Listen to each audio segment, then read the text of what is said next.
মির্জাফরের কবর মীর মোহাম্মদ জাফর খান, শর্ট নাম মির্জাফর। সেটাই মির্জাফর। বর্তমানে আমরা দাঁড়িয়ে আছি মুর্শিদাবাদের সেই 1100 কবর সমাধিস্থলে। এখানে মির্জাফর তথা তার পরবর্তী যেসব বংশধর এবং সমকালীন যারা রানী ছিলেন, তো তাদের সমাধিস্থল রয়েছে এখানে। আমরা সেটা ব্যাখ্যা করব আপনাদের। এক মির্জাফর বদলে দিয়েছিল সমগ্র ভারতবর্ষের ইতিহাস। তার হাত ধরেই শুরু হয়েছিল ভারতবর্ষের 200 বছরের পরাধীনতা। নবাবের পক্ষ না নিয়ে ইংরেজদের পক্ষ নিয়েছিল পলাশির যুদ্ধে। সেই থেকে মির্জাফর নামটি হয়ে ওঠে বিশ্বাসঘাতকের সমার্থক। কোনো বাঙালি মুসলমান তাদের সন্তানের নাম মির্জাফর রাখে না। বিশ্বাসঘাতকতা, রক্তমাখা নবাবের দেহ, হত্যাকাণ্ড এসব কেবল ইতিহাস মাত্র। ছল করে সিরাজউদ্দৌলাকে হত্যা করে ক্ষমতার বশে নবাব হয়েছিলেন মির্জাফর, কিন্তু বেশি দিন সিংহাসন ধরে রাখার সৌভাগ্য হয়নি তার। মানুষ চাতুরতা করে কর্তৃত্ব প্রতিষ্ঠা করতে পারলেও মায়াবী সময়ের কাছে সবাই পরাজিত। আজ মির্জাফরের হাল দেখুন। মাটির তলায় সমাধিতে হাড় পাঁজর গলে পচে যাচ্ছে। ওই স্থানের মাটিও যেন চিৎকার করে কান্না করছে, আমায় অপবিত্র করো না, আমায় অপবিত্র করো না। আজকের ভ্রমণস্থান 1100 কবর বা মির্জাফরের সমাধিস্থল। 30 টাকা দিয়ে আপনারা গাইডের মুখ থেকে শুনে নিতে পারেন এই স্থানের বিস্তারিত। এটা হচ্ছে মির্জাফরের কবর। দুই পাশে হচ্ছে দুটো কাকার কবর। ওর নাম নজফ খান, এর নাম নজফি খান। এটা মির্জাফরের কবর মীর মোহাম্মদ জাফর খান, শর্ট নাম মির্জাফর। এটাই মির্জাফরের কবর।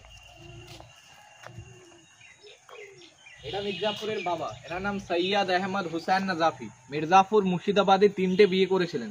প্রথম বেগমের কবর, এর মধ্যে শাহ খানম, দ্বিতীয় বউ বাব্বু বেগম। মুন্নি বেগমেরটা যাওয়ার সময় দেখাবো। যাও সামনে থেকে দেখে আসো। ভিতর থেকে তিন বেগমের কবরেই পাশাপাশি। হ্যাঁ, দুটো এখানে, দুটো বেগমের, একটা ওইদিকে আছে। তিন বেগম। এটা তৃতীয় বেগমের কবর, এনার নাম বাব্বু বেগম।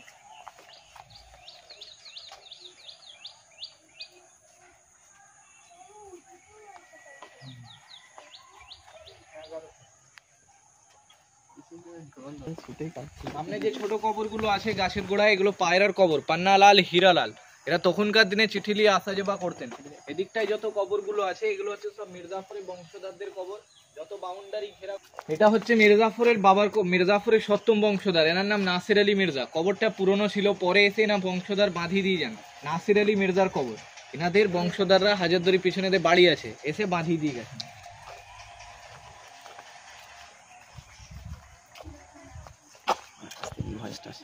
মির্জাফরের 5টা ছেলে ছিল। বড় ছেলের কবর বিহারে আছে, রাজমহলে কবর।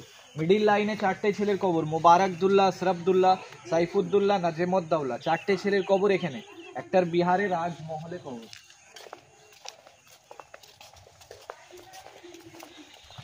এর ভিতরে মুন্নি বেগমের কবর, মির্জাফরের 3 নম্বর বউ।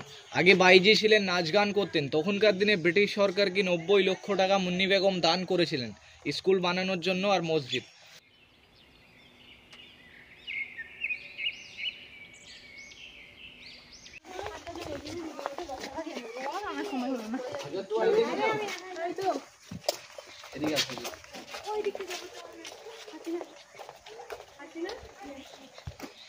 এটা হাজারদুয়ারির মালিক হুমায়ুন জা। পাশেরটা হুমায়ুন জার বাবা ওয়ালাজা। 3 নম্বর কবরটা হুমায়ুন জার কাকা আলীজা, ওয়ালাজা আলীজা। এরা 2 ভাইয়ের কবর। আর এদিকে সব ওনাদের বংশধরদের কবর আছে। হয়ে গেছে। মির্জাফরের ছিল 5 ছেলে। জাফরগঞ্জে তার 4 ছেলের সমাধি আছে। মিরনের সমাধি আছে বিহারে। বাকি 4 ছেলে মোবারকউদ্দৌলা, সাইফুদ্দৌলা, আশরাফুদ্দৌলা ও নাজিমউদ্দৌলার সমাধি এখানেই। মির্জাফরের বাবার সমাধিও এখানে। মির্জাফরের 3 স্ত্রী ছিলেন। প্রথম স্ত্রী ছিলেন শাহ খানম, তিনি আলীবর্দীর বোন ছিলেন। দ্বিতীয় স্ত্রী ছিলেন বাব্বু বেগম ও তৃতীয় স্ত্রী ছিলেন মুন্নি বেগম। মুন্নি বেগম ছিলেন ওই সময়ের ভারতবর্ষের সেরা বাইজি। মুন্নির রূপ যৌবনের প্রেমে পড়ে যান মির্জাফর। তার সব স্ত্রীর সমাধি আছে জাফরগঞ্জের এই সমাধিক্ষেত্রে। বেগমদের সমাধি নির্দিষ্ট ব্যারিকেডের মধ্যে রাখা হয়েছে। এমনকি এখানে মিরনের পায়রার সমাধিও রয়েছে। মির্জাফর ও ব্রিটিশ অধীনস্থ অন্যান্য নবাবদের এই সমাধিক্ষেত্র আমাদের ইতিহাসের গ্লানিময় অধ্যায়ের কথা মনে করিয়ে দেয়। হাজারদুয়ারি চত্বরে রয়েছে এই 1100 কবর নামক স্থানটি। প্রায় 1100 কবর আছে বলে জাফরগঞ্জের এই স্থানটির নাম 1100 কবর। মির্জাফরের নামানুসারে এই এলাকার নাম জাফরগঞ্জ। 20 টাকা টিকিটের বিনিময়ে ভেতরের পুরো চত্বরটি ঘুরে ঘুরে দেখতে পাবেন আপনারা।